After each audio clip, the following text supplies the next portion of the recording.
Good morning, everybody. Hello. Happy Wednesday. It is April 13th. Excited to get you guys this market report out the door this morning, typically a little earlier than I normally do in the month, which is awesome. Congratulations to Scotty Scheffler, proud native of Highland Park, Dallas, Texas, which that was all my mom needed to hear to cheer for him and for him to be her favorite. Anyway, winning the Masters this past Sunday, incredible performance, already the world number one. And he just ran away with it, really by the end of the second round. But anyway, a lot to cover for y'all this month. We got mortgage rates are high, home prices are going higher. So let's jump right into it. I'm going to try to condense, if you will, some of this for you. I'll hold your grateful applause.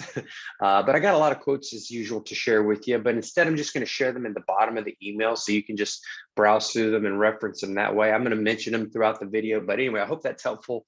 And we'll kind of sort of condense our update here. So what's going on? Biggest thing that we're seeing is we've got mortgage rates that are jumping up. And if you don't know, now you know. Mortgage rates are rising, and depending on the headline that you're reading, we know that this is going to affect the real estate market and how buyers can or can't afford borrowing to buy their new house. So here we see that as of the end of this past month, we're at 4.67%. Not sure where that's at as of this morning. I'd guess it's somewhere probably in the high 4.9s, maybe in the low 5s. But what does that mean? Well, the quote I've got listed below, Lynn Kiefer, she's at Freddie Mac, says it really well. But let's look at some of the other previous spikes in mortgage rates over the past, throughout the recent decades, and what's happened with those. And yeah, a lot of people ask me, if rates go up, will prices go down? These are some of the historical cases where rates jumped by more than a percentage point. Some of those periods are shorter and longer than others, but in each one, you see here the effect that it had on home prices. Interesting, right? Wanted to take it a little step further here. This is what happened during those same periods to overall home sales, the amount of houses that actually changed hands during those times. And we see some headwind against that number of houses being sold. Those high rates kind of had some pushback against the number of houses being bought and sold, and it makes sense. If we dissect these periods of rising interest rates, these are where those rates began to rise and how high they got, how high those rates ultimately went during those times. And yeah, here you see some big jumps, but important for context, isn't it? And I want to factor that out and compare it to the rates we're seeing jumping today, which by the way is about a 1.5% increase. This is that same data, and what you can see overall is there's a little bit of orange, a little bit of black, meaning that home sales, as mortgage rates rose in those period, it really had a negligible impact. And why is that? Well, one of the main things we need to examine is what is for sale. We have to look at the inventory component of this. Really important when you see this one here. This was the housing bubble. Really kind of an outlier, and it's because of the inflated inventory those times. The inventory paints this deeper picture for us. And obviously we know that we have a horribly low inventory problem right now. We'll talk about that in just a second. But as you see in this table, the inventory was somewhat the same during those times. It was low then too. And we need to talk about what that's going to do going forward. Home prices are projected to rise because there just aren't enough homes for sale. So when you see those headlines about home sales softening or pending home sales decreasing, it's the struggle against the lack of inventory, not higher mortgage rates.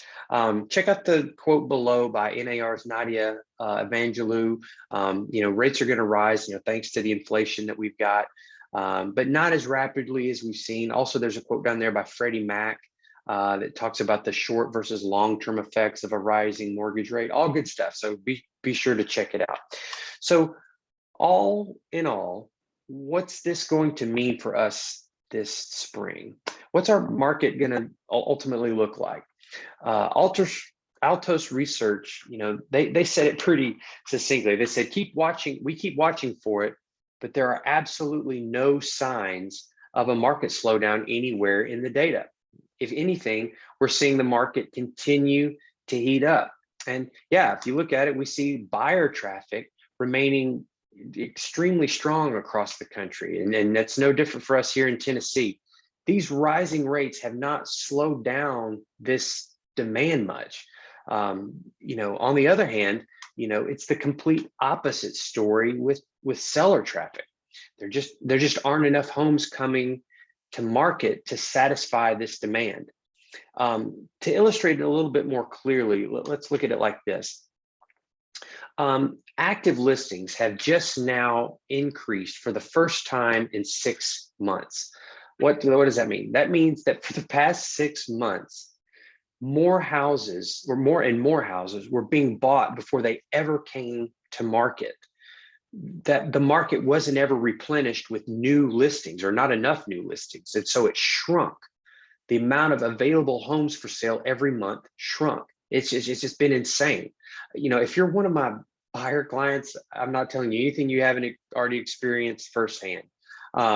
There's some hilarious memes out there on social media that kind of talk about this. It's just about the desperate, the desperate grab for houses that is out there.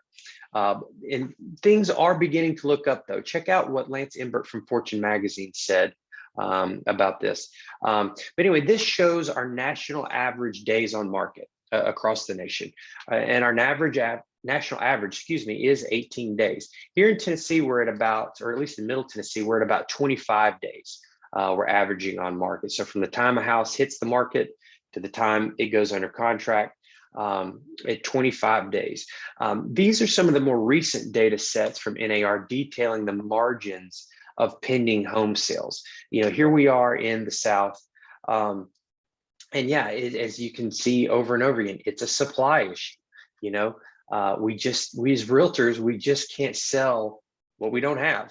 But as you see here, showings are up. Demand is strong and getting stronger. And it's having continuing positive impact on our home price appreciation. That's the great news.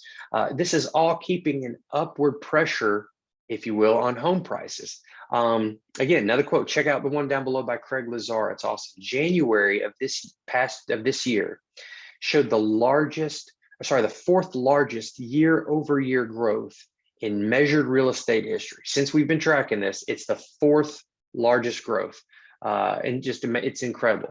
Let me show you that in some other graphics here. This is a yearly look at the number of single family houses completed. And I want to direct your attention over here to the 14 years, these past 14 years where we've been producing below the 50-year average. This continually leads to a declining amount of homes in inventory, okay? Just like you see here. Look at that steady decline in the supply. What does that do? What does economics teach us? When you have a low supply, you have an increased demand. And yet what you see, this is the rise in year-over-year price appreciation. And home prices aren't just rising, they're rising faster and faster. If you're a homeowner, you have a rapidly appreciating hard asset. And just like we talked about last month, that's the ideal kind of asset to have if you're looking to hedge against inflation, which we're seeing today. This is what that just looks like over the past few decades, matching up the rates of inflation in those years versus the rate of home price appreciation. And you can see in all but two of these, real estate home price appreciation outpaced inflation. And in some cases, especially as we're seeing right now, by a lot. I love this graphic. This shows a hypothetically $360,000 purchased home in January of this year that over the next 5 years, it stands to gain over $96,000 in equity. That's real money. That's real wealth. All in all, this is what we're seeing across the 7 major think tanks of residential real estate. The highest home price forecast coming from CoreLogic, the lowest we see down here at 3% from Zelman. And this all accounts for rising mortgage rates. It accounts for the low inventory. All these forecasts that are our industry's best. These are their predictions. And the average of all 7, as you can see, is a 6.7% jump over the next year in home prices. So that's all I've got for you guys this month. Hope to catch you all soon and catch up with you each individually. But if you, as always, if you have any questions or you want to talk about this stuff further, I'd love to discuss it with you. So you guys be well, love you all, and have a great rest of your April.